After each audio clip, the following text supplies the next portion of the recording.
Hello everyone, welcome again to Introduction to 3D Modeling and Printing course.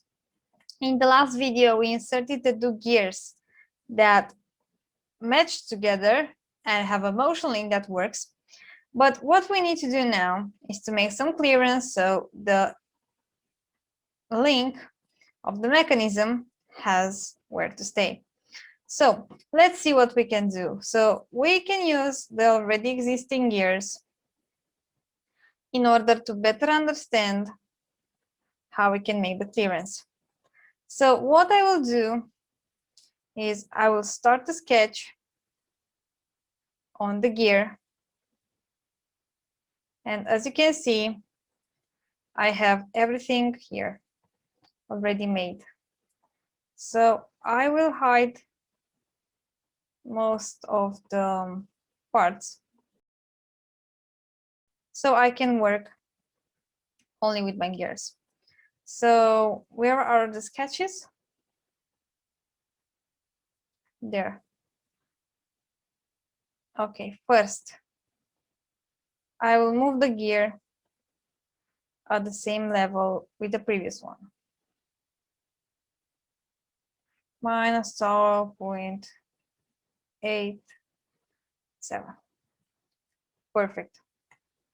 And now I can use those small sketches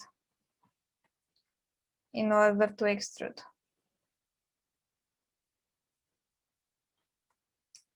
And also, I will create a sketch on this one.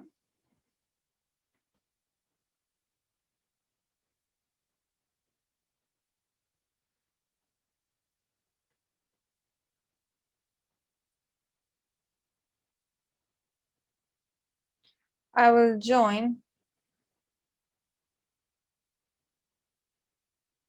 with that one because this is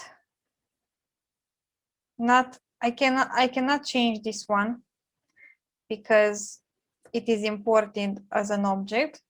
So everything I'm doing and I'm joining is joined with my gear.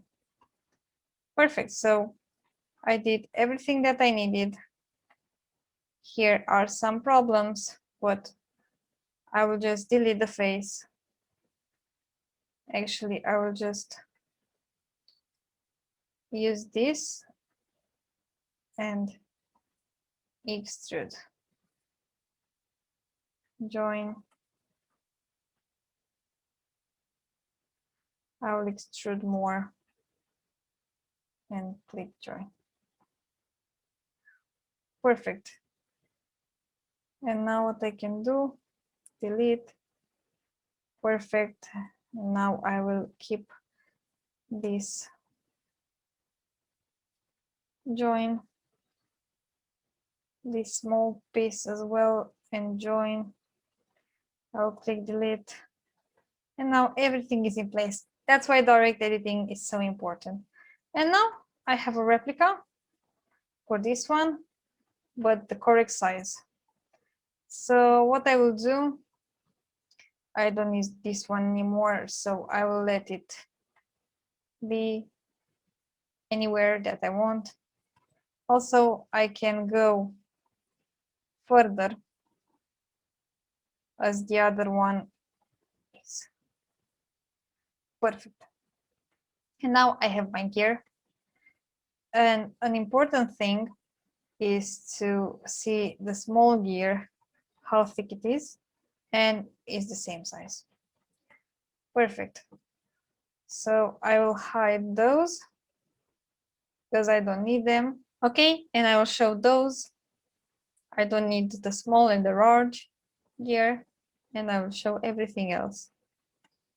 Perfect. Now let's create some rigid groups in order to have those pieces in place. So what I need to do, this is the short rod. So this one needs to be the same part with my spur gear. So I create a rigid group between those two. And the connecting rod needs to be the same part with the little pieces. that will go around the small rod. So this one and that. I'll click OK. And now I'm ready to go with an as-built joint. This and that. And this one will rotate. So for now, I'm having those. This is happening because I need to ground the gear housing and also to create a rigid group between the housing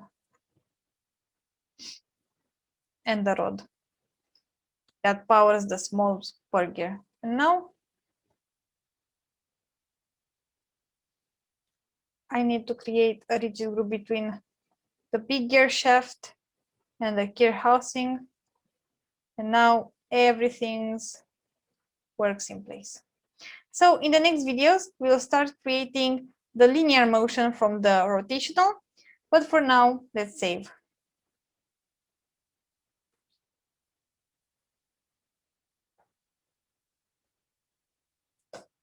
See you in the next videos.